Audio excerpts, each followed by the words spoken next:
What's up, everybody? Welcome into NBA DFS Live for Monday, January 25th. I am your host, Ben Hostler, joined by Justin Bales.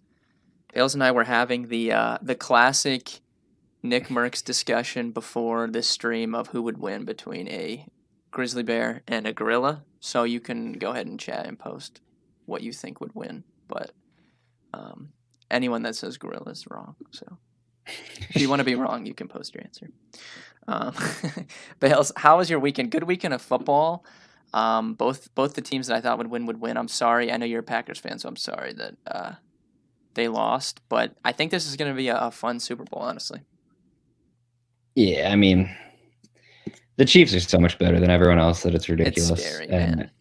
I didn't like. I wouldn't have felt good about Green Bay beating them. At the same time, it feels so weird knowing that, like, specifically on the pick on the third down, like they just were grabbing Alan Lazard so crazy, and then late in the game and in the play that literally decides the game, they're like, "Yup, that's pass interference for sure." Yeah, it's just so stupid, honestly. But yeah, I don't know. Tough, it was a tough beat. It was a solid game. Like, I honestly thought in the beginning, once Green Bay got down after the Aaron Jones fumble after half, I was like, yeah, this one seems pretty much over. But kudos to them for coming back. And here's to an off season of having to listen to people talk about how Aaron Rodgers is leaving.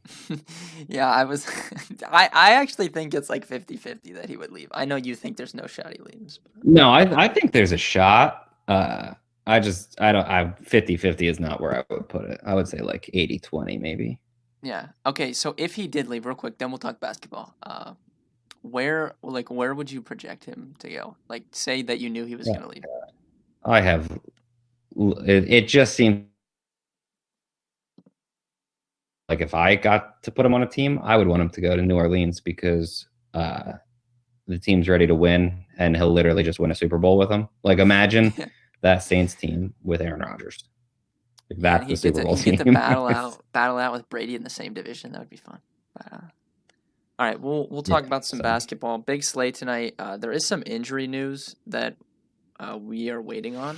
So we got some news right before the stream started here. George Hill is out, so that's going to open up maybe some value on the Thunder. Covington also out for the Blazers, so we'll see what happens there. Embiid is questionable. Kyle Lowry and Pascal Siakam both questionable. So these are situations we really need to monitor.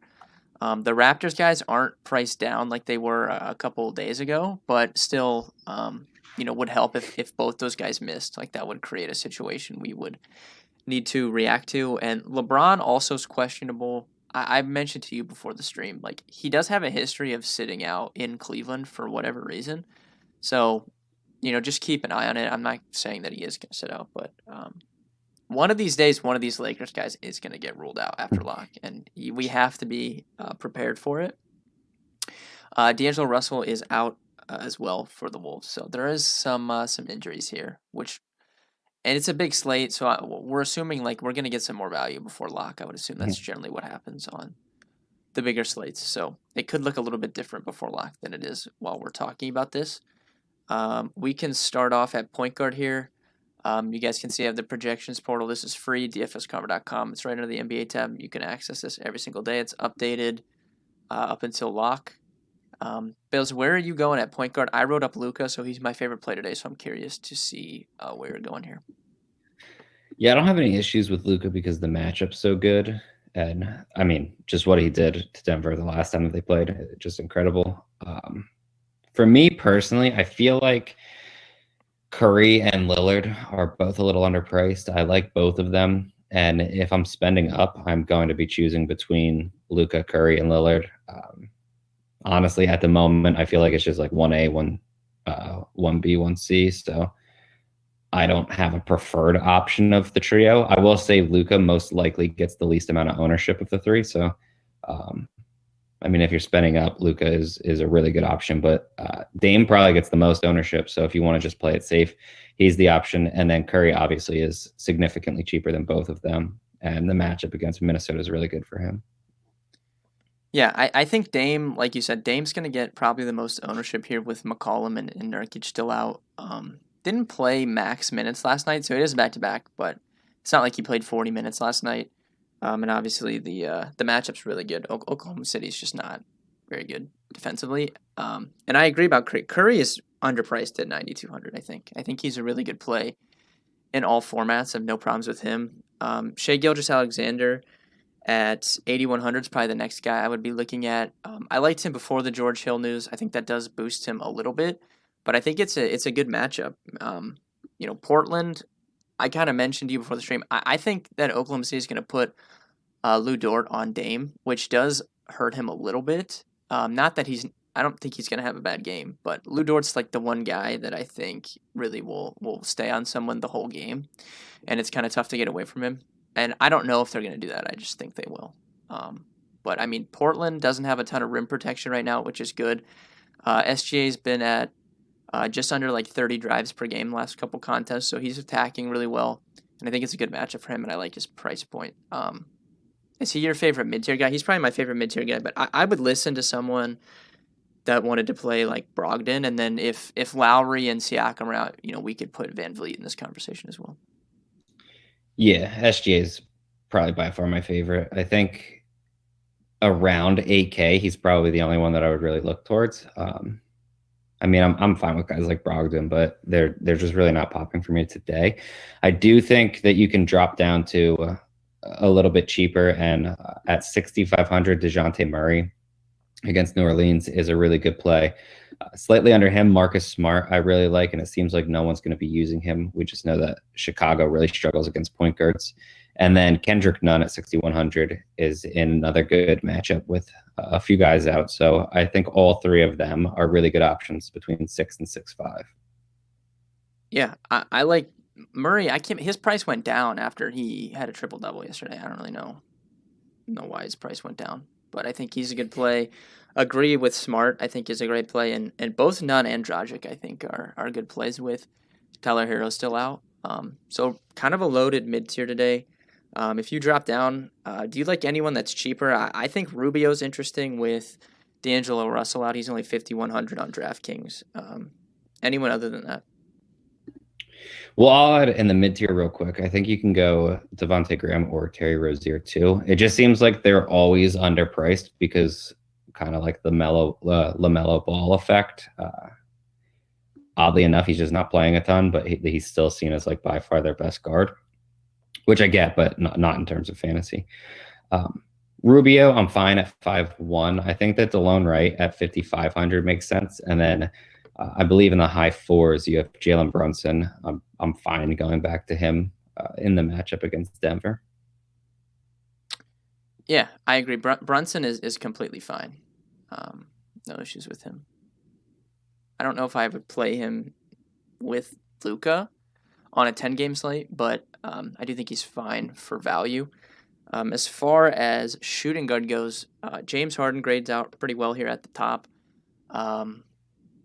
Where are you going at shooting guard? You could make a case for a bunch of these guys. I think Jaylen Brown's interesting at 85 with Kemba out. Really good matchup against Chicago.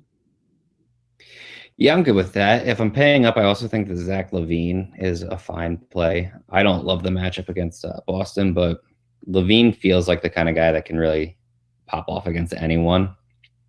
You also have the guys that we mentioned at point guard, like Brunson, Nunn, Smart, are all shooting guard eligible. And then there's going to be value on this slate, but two of the best value plays I feel are Hamidou Diallo with George Hill out and Jarrett Culver with D'Angelo Russell out. Both are shooting guard eligible. Both make really good plays, but if I'm choosing between the two, I think it's pretty easily going to be Diallo. Yeah, I agree with that. We could see Diallo and Maledon kind of get bumps up in value rating like here closer to lock. I think Diallo is a little bit safer. I like him as a value play. So we have James Harden at 50, projected DraftKings points, Jaylen Brown at 44. Do you think Jaylen Brown kind of goes a little bit overlooked because there's so much going on here? Like we've talked about Dame and some of the point guard guys who are similarly priced. Like SGA and Brown, who would you play between those two? That's tough. I think I would probably prefer SGA a little Yeah. bit, but I do think that Brown is a really, really, really good play, and I can't imagine like basically anyone plays him tonight. Yeah, I agree. I would lean SGA in cash, but you can definitely use Brown in tournaments. Norm Powell is shooting guard eligible. He's at 5,200. Has played really well, 31 and 32 DK points in his last two. So if both those Toronto guys are out, we can consider him again.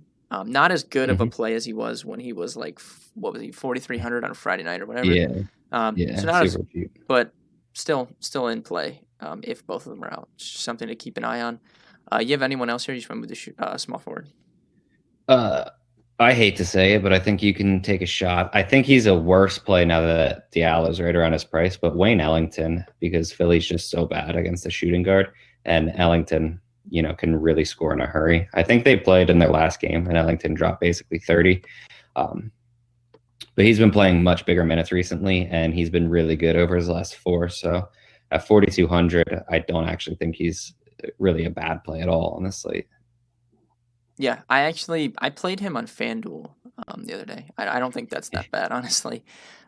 He's Wayne fine. Ellington in Yeah, 2021. horrible, but not bad.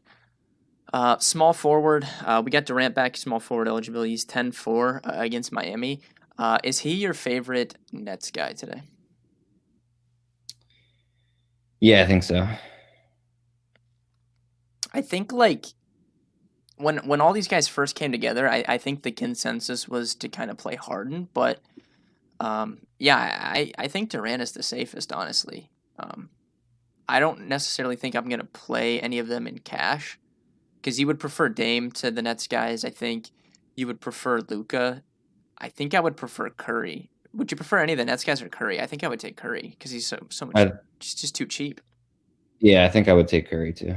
Yeah, so I don't know if I'm gonna go there in cash, but if you're gonna play one of them, I like Durant. And there's someone else in this game who we'll talk about later that I think is gonna get some ownership, but a couple of these guys are obviously multi-positional. Like you can use Jaylen Brown here. Ben Simmons, we didn't really talk about him at point guard, but he has small forward on DK as well.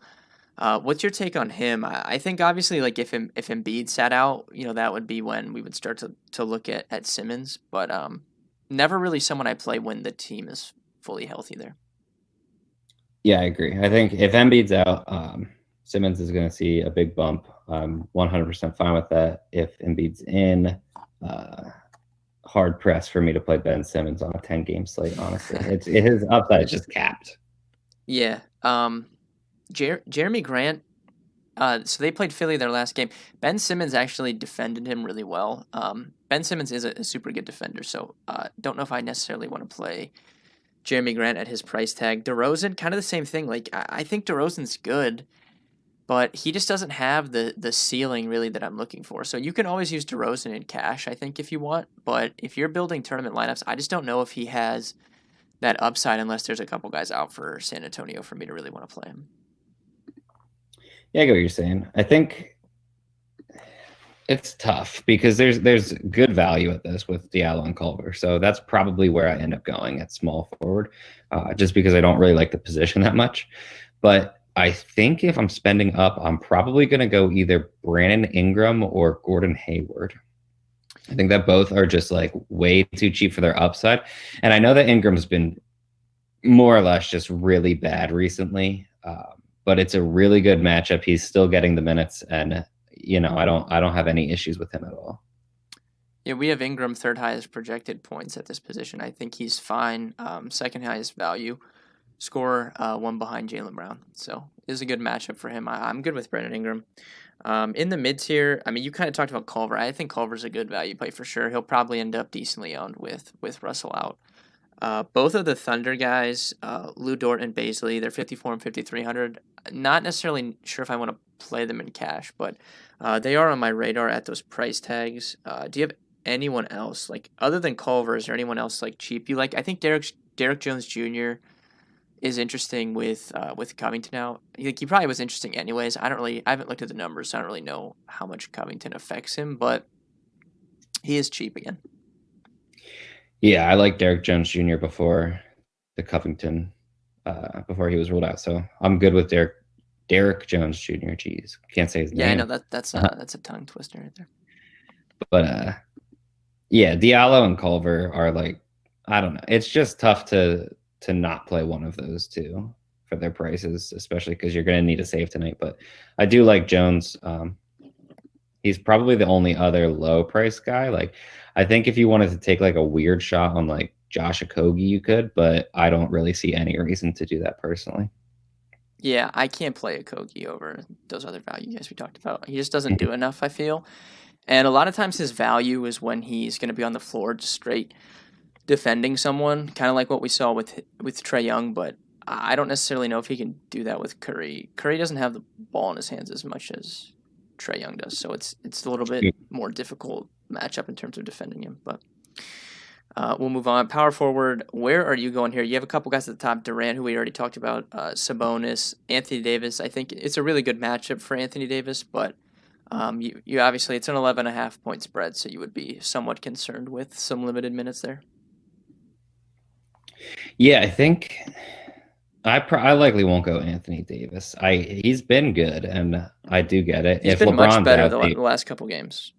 yeah, and if LeBron sits, Davis will become a lock. But I think in cash, if you're spending up for someone, it's probably Zion. He's just like way too cheap. You know he's going to get you his 40, and it's a good matchup, so he has much more upside. But 7,900 is just way too cheap for him. Yeah, I like Zion. He always seems to look really good in projections as well before the slate, so I think that's fine. Who do you like in the mid tier here? I'm pretty high on Draymond Green and Isaiah Roby tonight. Another guy that I love for tournaments just because the matchup's so good and it seems like his minutes are going to be pretty locked in around 25 or so is Jared Vanderbilt. And we've discussed him a ridiculous amount on this pod already. He can score in a hurry. Golden State struggles against the power forward. So I feel like my favorite tournament option is going to be Vanderbilt. But Roby at 46 and Draymond Green at 52 are both really good plays too, in my opinion. Yeah, I wrote Roby up. It's a good matchup. Like Cantor hasn't been horrible defensively, but we have a much bigger sample size of him being really bad defensively. Mm-hmm. And Covington is obviously the best defender in their front court, and you're going to take him off the floor. So I think it's a good matchup. Like Cantor is obviously bigger, so he might struggle with Roby's quickness a little bit, and he's still under 5K. So yeah, I think Roby and Vanderbilt both are really good plays. Nance is out. I don't know. Who do you think Nance really like benefits with him being out? The Cavs are such a weird team. Like they have Taurean Prince. You know, maybe Jared Allen picks up some more minutes, but I really don't know. They just play so slow, and it's obviously a gross game. Lakers are really good defensively. I don't really know if that moves the needle for me, him being out, to be honest. Yeah, I don't know who it helps that much because I can't imagine they're playing Jared Allen and Drummond a lot of minutes together. Yeah. So like Chetty Osman should see bigger minutes again. Our boy Jetty was just horrible the other night, man. Awful. Yeah, I think he was like minus 37 or something. I mean, it's just But that was a rough game. Maybe like Dylan Windler gets more. I wouldn't be overly shocked if he plays like 25 or so. Yeah, dude, Dylan Windler was a waste of a draft pick. I'm sorry. You don't like him? I don't like.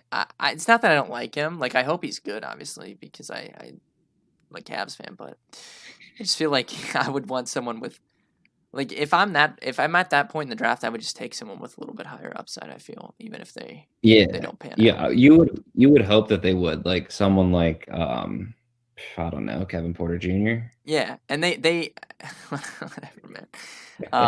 Just disastrous. But all right, we'll move on to center here. Nikola Jokic, 10-8. Again, I don't know if he's going to be owned once again.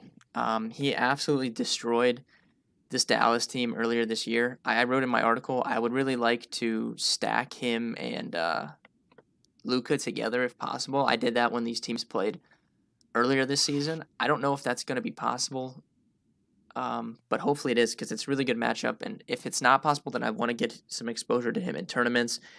Embiid, if he plays, I think is a good play as well at 9,700. He's been balling out the last couple of games, man. 100% agree. I really like both of them. I feel like the very obvious center play is Bam Adebayo, and then I feel like the second most obvious one is Nikola Vucevic. Both of them should be pretty owned tonight. Both of them make really elite options, in my opinion, but that should keep Jokic and Embiid's ownership down, like comparatively to those guys. So I like both of them in tournaments. I honestly, if you want to roll the combo with Luka in cash games, I'm not going to try to talk you out of it. That's a crazy good combo, but I think Adebayo is more or less a cash game must. Yeah, so Vooch and Bam have the two highest value scores at this position. Jokic is third. I agree. I think Bam is a must play. I wrote him up as well. He's around just under 1.4 points per minute with Hero and Butler off the floor. He went for a career high 41 against this team over the weekend. They're playing so fast, like it benefits Bam, and they just don't really have anyone that can defend him, right? Because DeAndre Jordan is obviously not equipped to do that at this point in time, and they don't have Jared Allen anymore. Like they just don't have anyone that can really hold him down. So it's a super good matchup. I prefer him to Vooch if you're only picking one. Do you agree with that? Yep, I think Adebayo is my favorite center tonight. Yeah, I agree. In the mid tier, Boucher, even if those guys are out, his minutes just haven't been good the last couple games. I know a couple of those were tough matchups, but this honestly is kind of a tough matchup as well. Yeah, I agree. I think Miles Turner makes a reasonable option for 74. I think he's better on FanDuel though. You could play Enes Kanter and hope that because Covington's out, they're just going to play him 30 plus minutes, because if they do, he should smash value. And then there's like James Weissman. I feel like literally anyone against Minnesota makes sense. And Weissman's minutes are finally more stable at right around 25 each night. So I think that's more than enough time for him to hit value. Yeah, I like Weissman a lot tonight. I'm glad that you wrote him up. Not somewhere you'd go in cash, because I think like a lot of people are going to play Bam and Vooch. I like Jokic a lot, but definitely someone you could play in tournaments. I think it's a good matchup. Yeah, I think Harry Giles is fine too at 3,100. He's going to have to play more. And all he needs is probably, honestly, 18 minutes or so to hit value. He's a really good player when on the floor for fantasy. So I think at 3,100, he's going to make a really good option. Yeah, I don't hate that at all. I think, again, probably more so for tournaments, but I don't hate that. How hilarious is it that Weissman is more expensive than Draymond? Like, what what has happened here? I mean, I don't know, honestly. Draymond's been bad the last few games, and it's not like Draymond's been playing a lot either, which is kind of crazy. Yeah, interesting. And then I'll throw Dwight Howard if Embiid misses. That would become like probably like a must play. Maybe no, it would probably be a must play because there's not a ton of like smash value. It's only 4,200. So I guess if Embiid was out, I would probably end up rolling with him and Bam, I guess. Yeah, that would. I agree. All right. You have anyone else here? I think we covered it pretty well. Yeah, I think we got everyone. I think like Ken Birch you can use if you really want to, but there's probably more than enough value that you don't really have to use him, especially at a center only. Yeah. You can give me a bold call for today. Bold call. Let's go with Diallo scores 25 or more real points. Okay. I like that. I'll go with Luka and Jokic combined for 100 real points. 100 real? Yeah, they're both gonna drop 50, or I guess maybe one drops 60 and one drops 40. Could go with that. I hope that would be a hell of a game. The spread's like 1.5. I hope it goes back and forth like it did the first one. Man, it was super fun to watch. Yeah, that would be crazy. I hope it happens. I know. It would just be. They're both just so fun to watch, man. It's awesome. Yeah, two of the best easily already. All right. I mean, I think that pretty much does it. Obviously, if you guys have any other questions, you can hit us up in Discord.